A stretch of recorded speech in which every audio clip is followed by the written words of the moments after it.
انسان حد مقرر کر لے. ایک تو جو مسنون دعائیں ہیں وہ ہر بندہ ضرور یاد کرے.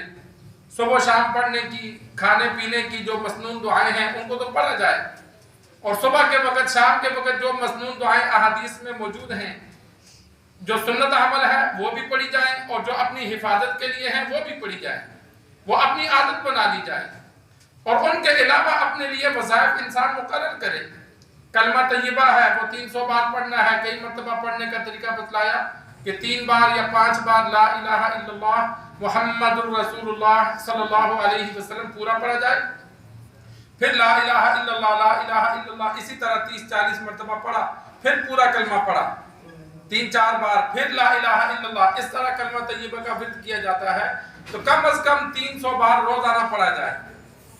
100 بار صبح پڑھ لے, 100 بار دوپہر, 100 بار شام, یا اکٹھے 300 بار پڑھ لے. اور اسی طرح 300 بار استغفار پڑھے. استغفر اللہ ربی من کل ذنب واتوب الیہ, استغفر اللہ الذی لا الہ الا هو الحی القیوم واتوب الیہ, یا استغفر اللہ ربی. بس اتنا پڑھ لے 300 بار روزانہ کم از کم. اور اسی طرح سرکار دو عالم صلی اللہ علیہ وسلم پہ درود پاک انسان جتنا زیادہ پڑھے لیکن کم از کم 300 بار ضرور پڑھے.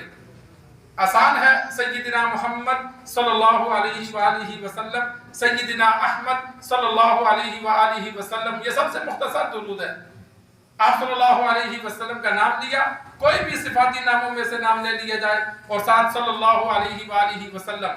ویسے تو درود احادیث میں بہت زیادہ ہیں, انسان جو بھی یاد ہو وہ پڑھے, کم از کم 300 بار یہ ضرور پڑھے. یہ اپنا انسان معمول بنا لے کہ ایک اللہ کا ذکر کلمہ طیبہ کا کیا جائے. جو بزرگ حضرات ہیں, پیر حضرات ہیں, وہ روزانہ 1200 کا کہتے ہیں کہ کم از کم 1200 بار پڑھا جائے. اس لیے کہ جو چیز جتنی زیادہ انسان پڑھے گا مرتے وقت زبان اسی کو بولے گی. جس طرح انسان جب ہمارا ذہنی توازن, اللہ معاف کرے, اللہ ہم سب کا ذہنی توازن تا حیات سلامت رکھے, تو بعض لوگوں کا جب ذہنی توازن خراب ہوتا ہے تو ان کے ذہن میں جو بات ہوتی ہے, جو وہ بولتے ہیں, پھر ان کا دماغ کنٹرول میں نہیں رہتا, تو زبان سے پھر وہی جملے نکلتے ہیں جو ان کی عادت بنی ہوتی ہے. تو جب کلمہ طیبہ کثرت سے پڑھیں گے تو جب دنیا سے جائیں گے تو انشاءاللہ ہماری زبان کلمہ طیبہ ہی پڑھتی رہے گی. تو یہ اذکار اور بھی اذکار ہیں, لیکن باقی اذکار کے علاوہ یہ 3 انسان اپنے لیے لازم کر لے کہ درود شریف پڑھے, استغفار پڑھے اور کلمہ طیبہ پڑھے. اور ان کے علاوہ اگر کوئی حاجت ہے, کوئی ضرورت ہے, کوئی معاملہ ہے, تو کسی عالم سے پوچھ لے کہ بھائی میرے یہ معاملات چل رہے ہیں, تو جو وہ وظیفہ بتائے گا قرآن اور حدیث کی دعا میں سے, پھر ساتھ اس کو پڑھے. جو انسان کے لیے مقروض ہے, تو جس طرح احادیث میں مقروض کے لیے دعائیں ہیں, لڑائی ہے, جھگڑا ہے, دشمن کا خوف ہے, اس کے لیے احادیث میں دعائیں ہیں.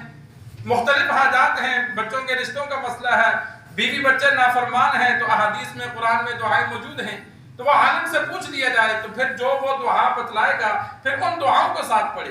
اور یہ تجربہ کر کے دیکھ لو, جس مقصد کے لیے دعاؤں کو کثرت سے پڑھا جائے گا اس کے وہ معاملات چند دنوں میں اللہ بہتر فرما دے گا.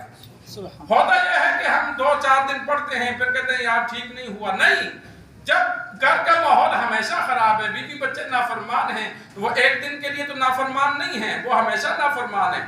تو ان کے لیے پھر ہمیشہ پڑھا جائے. جب 2-3 مہینے انسان پڑھے گا تو وہ دیکھے گا کہ اس کے گھر کا ماحول اللہ نے کیسے چینج کر دیا ہے. ہماری سوچ بھی وہاں تک نہیں جاتی جیسے اللہ تبارک و تعالی نظام کو بدل دیتے ہیں. مقروض ہے تو جو مقروض والی دعائیں ہیں ہم چند دن پڑھتے ہیں پھر چھوڑ دیتے ہیں. جب ہمیشہ پڑھے گا, بغیر ناغہ کے پڑھے گا, تو پھر فائدہ ظاہر ہوگا.